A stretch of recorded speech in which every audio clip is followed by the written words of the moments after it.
Hello, Taurus. It's umomgtarot, and this is your love reading. We're gonna check in with your person and see where they're at. Let's see the proximity to you and what they're dealing with. When is this person coming? Are we having summer loving? Where you at? Where you at, person? Virgo person, the person that you're thinking of, the person that you want it to be. All right, so meditate on that while I shuffle. Person that you want. Let's hope this resonates with the Virgos that need to hear it. I'm going to start with the Angel Tarot. Okay, Virgo. All right, let's see.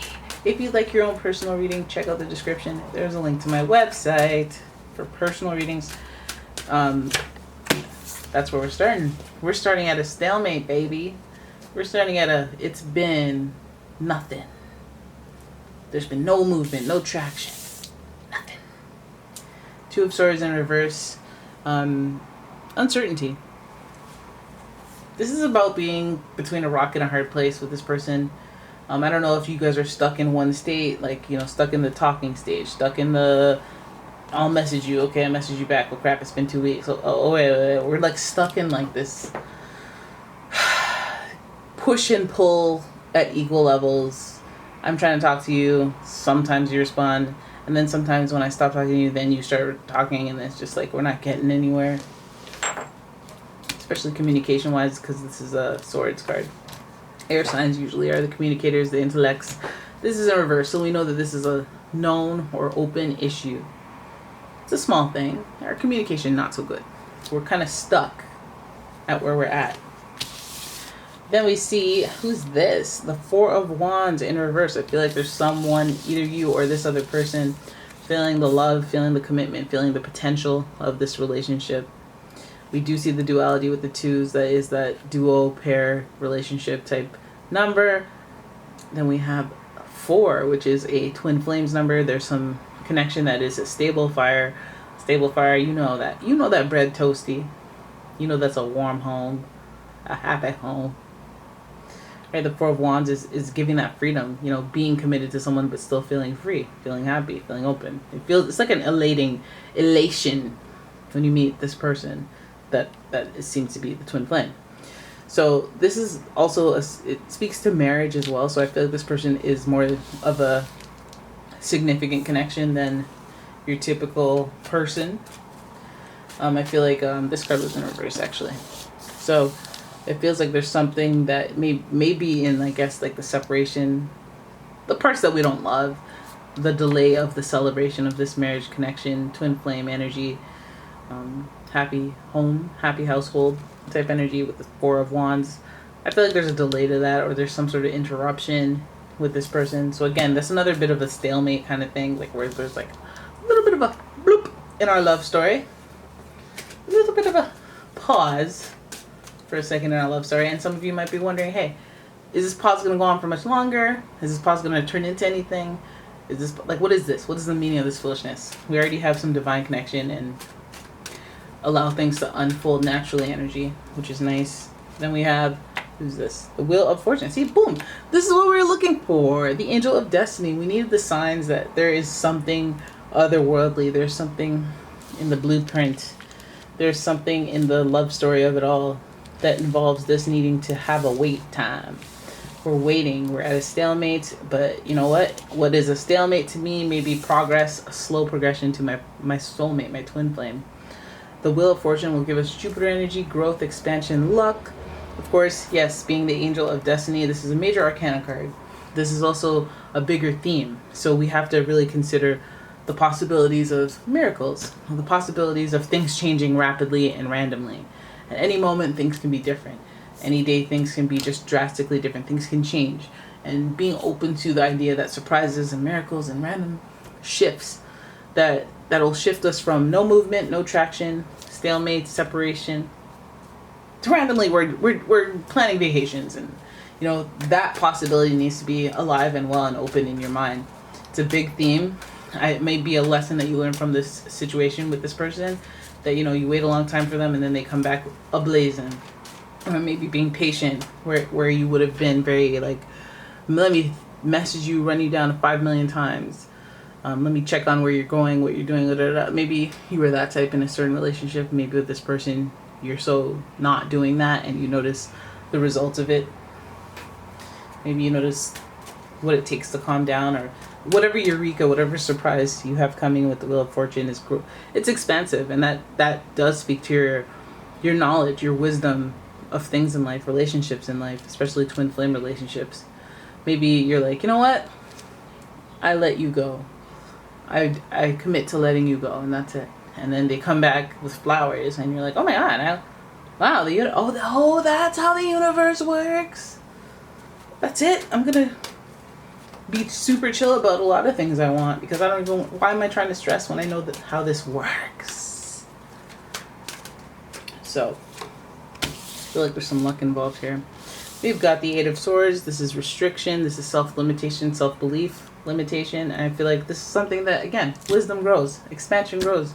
And I feel like the lesson is coming from that self-limiting belief. Hey, I used to believe things were like this, then I let go, that I let the freedom come in, I let the good fortune come in, and this is what happens. I feel like some of you get a lesson in the law of attraction, or just how to manipulate energy, or how to attract something, but it involves the relationship, love life, things that aren't going well, and getting them to start moving again. I feel like you guys gain some sort of wisdom from this situation with your person. All right, your final card, Nine of Swords. They're trying to sword you up in this reading. There's stress, there's anxiety. I'm wondering if you're just reassessing the journey. A lot of this person, I feel like, is like there's a lot of conflict or chaotic energy when it comes to your person. I feel like there's a lesson involved, but it's in the middle of the reading, and there's some aftermath of like just limiting beliefs that may be low self-esteem, that is residual after the situation. You may have some self-doubt after the situation. Maybe you got to tell this person where to go. Like I said in the last reading, you might have to tell this person where to go and how to get there. But if you have to do that, I feel like it's like karmically balanced, because if they're trying to play with you, then you're like, okay, well, I didn't want to have to do this, but I have to defend myself. I have to. I will face no karmic repercussion because I just have to balance out the energy. You want that? You want some of the smoke? Then you got it. That's all. Do I feel bad? No. There you go. It was balanced. I didn't overdo it. Now, Eight of Swords, and that's what makes me feel like you come away from it, or you come away from this experience with this person, or this luck and this good fortune, this growth and expansion. I feel like the type of luck, getting a sense of who you are, like the type of luck that you say is like, lucky I knew something, or lucky that I know something. And I feel like that is more valuable to you in these situations than like, lucky I got a car, lucky I got a TV, because you'll be like, well, that's going to cost me more money, because I'm going to have to upgrade this, I have to pay insurance on that, and that's a bill I didn't have before. Knowledge is power to you in this situation, especially dealing with relationships, because you're an earth sign. It's not that easy. But when you learn a lesson, you learn the fundamentals, you learn some communication skills with this person, I feel like you're going to feel the Wheel of Fortune, basically. That's your major arcana card, so that's the biggest theme of all. And also, I just want to note that Jupiter and the Wheel of Fortune are connected. Of course, Jupiter is also connected to Pisces and Sagittarius. Sagittarius and Pisces both love that higher wisdom, They're here to learn the knowledge, like the Wayne Dyer wisdom. They're here to like ask why into oblivion. So this person, or you, will like learning the moral of the story on situations with people that you thought were your twin flame, or that are your twin flame, and you just let them go and see what's out there, and that's okay, and it's going to be okay. There may be some battles to deal with, especially in your head, especially with all these swords in your head. But I feel like there's going to be some expansion that is worthwhile. It's kind of giving that Saturn energy where you learn through the challenges in life, but I feel like you already are like understood on learning through experiencing things firsthand, even if they're challenging.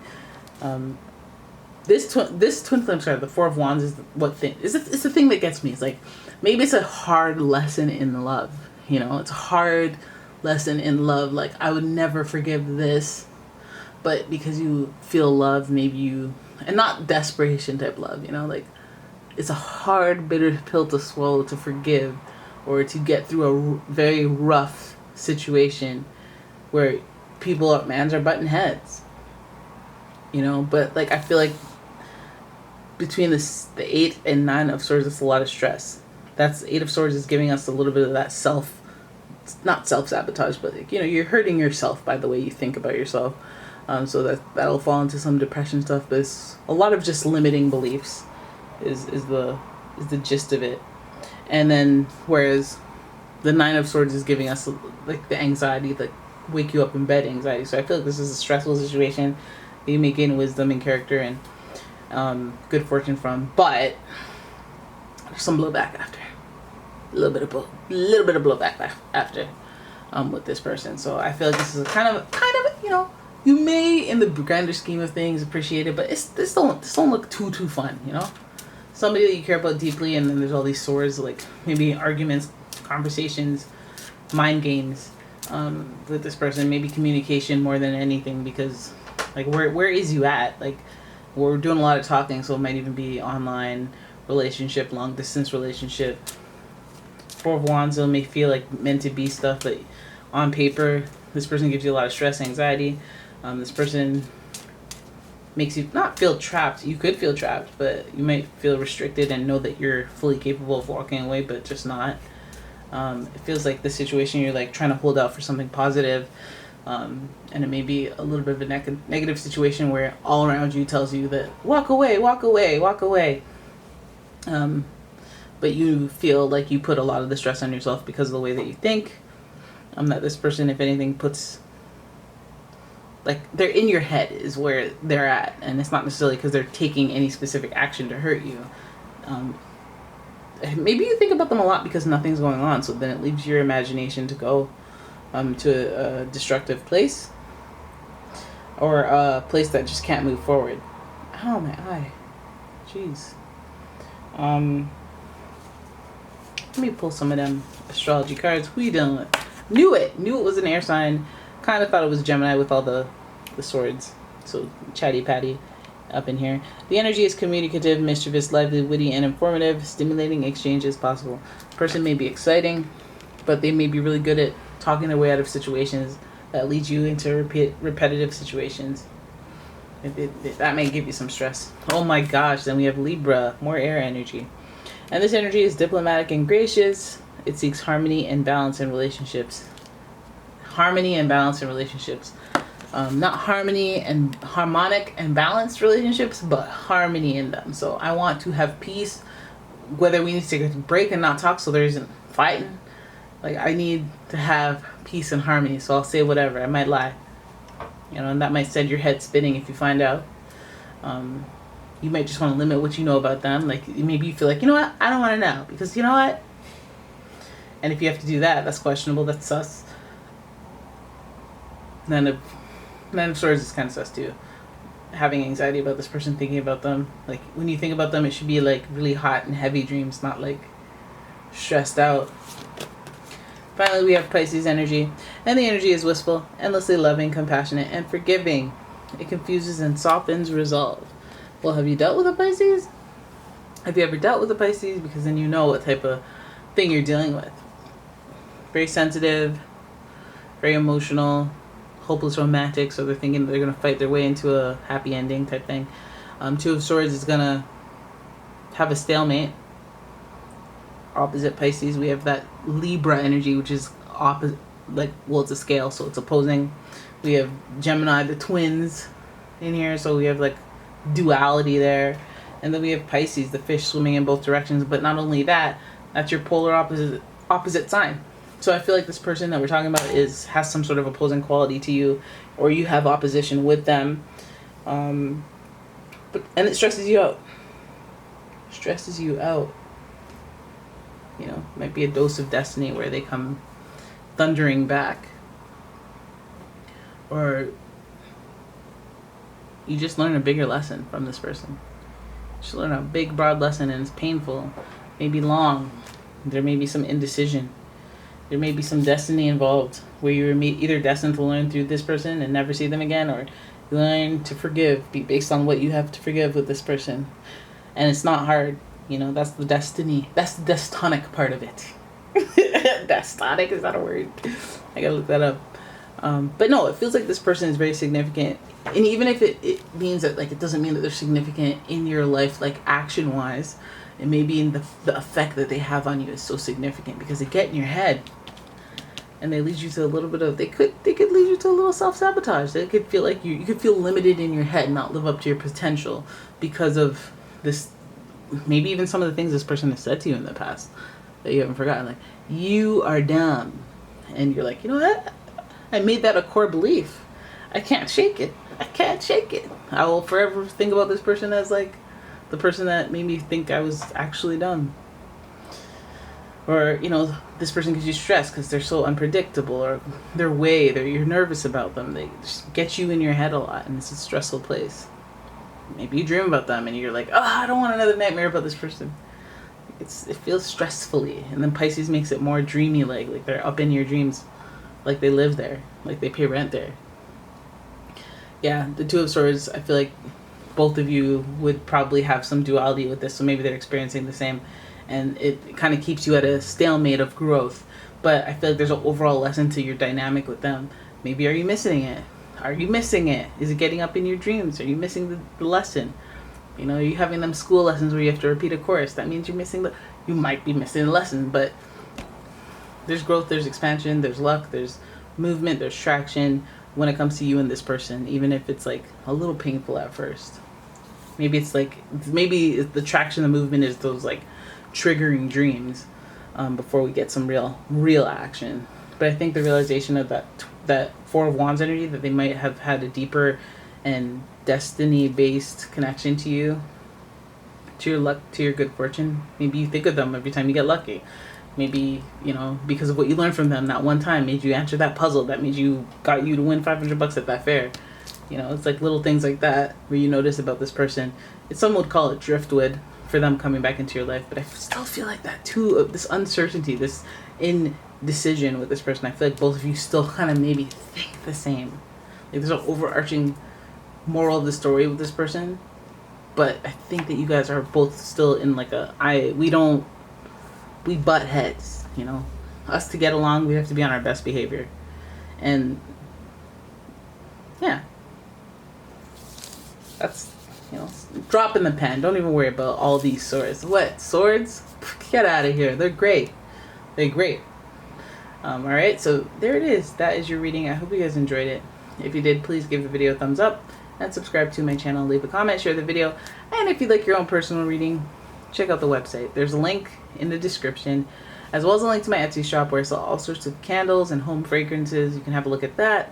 Maybe like some products. And I will see you in the next one. Ciao, ciao.